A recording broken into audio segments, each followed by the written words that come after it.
আসসালামু আলাইকুম সুধী দর্শক শ্রোতা, হোয়াইট টক চ্যানেল থেকে আপনাদের স্বাগত জানাচ্ছি। আমি অ্যাডভোকেট আবুল হাশেম টিপু। বৃদ্ধাশ্রম, যেখানে অসহায় বৃদ্ধ বৃদ্ধারা থাকেন, অর্থাৎ বৃদ্ধ বৃদ্ধাদের আশ্রয়ের জায়গা। এখানে তাদের কোনো শ্রম দিতে হয় না। এই জায়গায় অর্থাৎ এই ঘরে তারা আশ্রয় নেন। এই ঘর বাড়ি তারা নিজেরা তৈরি করেননি, তাদের থাকার জন্য তৈরি করা হয়েছে, তাদের নিরাপদে থাকা খাওয়ার জন্যই তৈরি করা হয়েছে। কারা তৈরি করেছেন, কে তৈরি করেছেন এই বৃদ্ধাশ্রম? এই ঘর বাড়ি বৃদ্ধ বৃদ্ধাদের জন্য কারা তৈরি করেছেন? কেউ নিজ উদ্যোগে তৈরি করেছেন, আবার কিছু এনজিও তৈরি করেছেন। কেউ কেউ নিজ উদ্যোগে তৈরি করেছেন, আবার কিছু এনজিও তৈরি করেছেন। একথা ঠিকই, আবার বিদেশি সাহায্যেও তৈরি করা হয়েছে এইসব ঘর বাড়ি অর্থাৎ বৃদ্ধাশ্রম। আবার বিদেশি সাহায্যেও তৈরি করা হয়েছে এসব ঘরবাড়ি বৃদ্ধাশ্রম, যা বৃদ্ধ বৃদ্ধাদের আশ্রয়ের জায়গা হয়েছে। সরকারি বেসরকারি অনুদানেও চলছে। অনেক হিতৈষী ব্যক্তিও এই বৃদ্ধাশ্রম তৈরি করেছেন। বৃদ্ধাশ্রমে শুধু থাকা নয়, খাওয়া দাওয়া করছেন প্রতিদিন নিয়মিত। আবার অসুস্থ হলে চিকিৎসার ব্যবস্থাও রয়েছে এই বৃদ্ধাশ্রমে। অর্থাৎ তাদের জন্য এই ব্যবস্থাও করা হয়। তারা নিজ বাড়ি করে যেভাবে থাকতেন বা সুযোগ সুবিধা ভোগ করতেন, তেমনি বৃদ্ধাশ্রমে থেকেও সেভাবে কিছু সুযোগ সুবিধা ভোগ করছেন, কম বা বেশি। একথা সবার জন্য প্রযোজ্য নয়। যারা একেবারেই অসহায়, যাদের কোনো কিছু ছিল না, তাদের কথা বলা হয়েছে। তবে অনেকে সচ্ছল পরিবারে ছিলেন, কিন্তু ভাগ্যের কি নির্মম পরিহাস, তাদের অনেকেই এই বৃদ্ধাশ্রমে আশ্রয় নিয়েছেন। শুনে অবাক হতে হয়। কয়েকজন একথা প্রকাশও করেছেন। কেঁদে কেঁদে তাদের অতীত জীবনের কথা বলেছেন, কষ্টের কথা বলেছেন। জানা গেছে অনেকের সন্তানেরা কোনো অফিসে বেশ বড় চাকুরি করছেন এই ঢাকায়, আবার অনেকে ব্যবসা বাণিজ্য করছেন এখানে। সন্তানরা তাদের পিতামাতা বৃদ্ধ বয়সে ভরণ পোষণ করেন না বা তাদের চিকিৎসার কোনো ব্যবস্থা করেন না বলেই আজ তাদের বৃদ্ধাশ্রমে আশ্রয় নিতে হয়েছে। এমনকি সন্তান নিজ পিতামাতাকে নিজের বৃদ্ধাশ্রমে রেখে আসেন, এমন কথাও শোনা যায়। এরকমই দু একটি ঘটনার কথা বলবো। একজন ভদ্রলোক, যিনি নিজে ইঞ্জিনিয়ার ছিলেন, ভালো চাকুরি করতেন, নিজের সন্তানদের লেখাপড়া শিখে মানুষ করেছেন চাকুরিকালীন সময়ে। এমনকি নিজের একটি 5 তলা বাড়িও ছিল এই ঢাকা শহরে।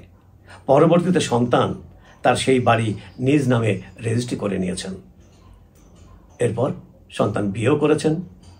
ইঞ্জিনিয়ার সাহেবও রিটায়ার করেছেন। ইঞ্জিনিয়ার সাহেব ওই বাড়িতে আর থাকতে পারেননি, আশ্রয় হয়েছে বৃদ্ধাশ্রমে। ভূমিকায় তার ছেলের বউ। হৃদয় বিদারক বর্ণনা দিয়েছেন সেই ইঞ্জিনিয়ার সাহেব। ওই সন্তান নিজে তার পিতাকে বৃদ্ধাশ্রমে রেখে গিয়েছেন, আর ইঞ্জিনিয়ার সাহেব রাগে, ক্ষোভে, অপমানে, অভিমানে এই সিদ্ধান্ত নিতে বাধ্য হয়েছিলেন।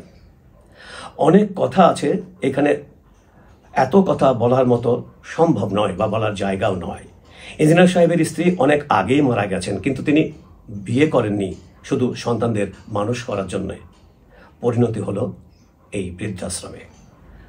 আরেকটি ঘটনার কথা বলি। অন্য একজন ব্যক্তি ছিলেন সরকারি কর্মকর্তা। তার একটি মাত্র সন্তান ঢাকায় কোনো একটি অফিসে কর্মরত। ভদ্রলোক রিটায়ার করেছেন। তারপর নানা কারণে সংসারে অশান্তি শুরু হলো।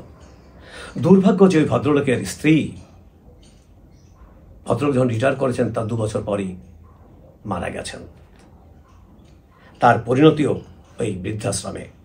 কিন্তু এখানেও অনেক কথা বলার আছে, যা প্রকাশ করার মতো নয় বা সহ্য করার মতো নয়।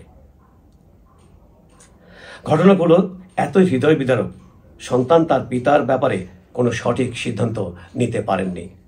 সংসারে আর যারা আছেন তাদের বোঝা হয়ে গেলেন তারই জন্মদাতা পিতা। ফলাফল বৃদ্ধাশ্রম। নাটের গুরু এখানেও সেই ছেলের বউ, যা অত্যন্ত দুঃখজনক।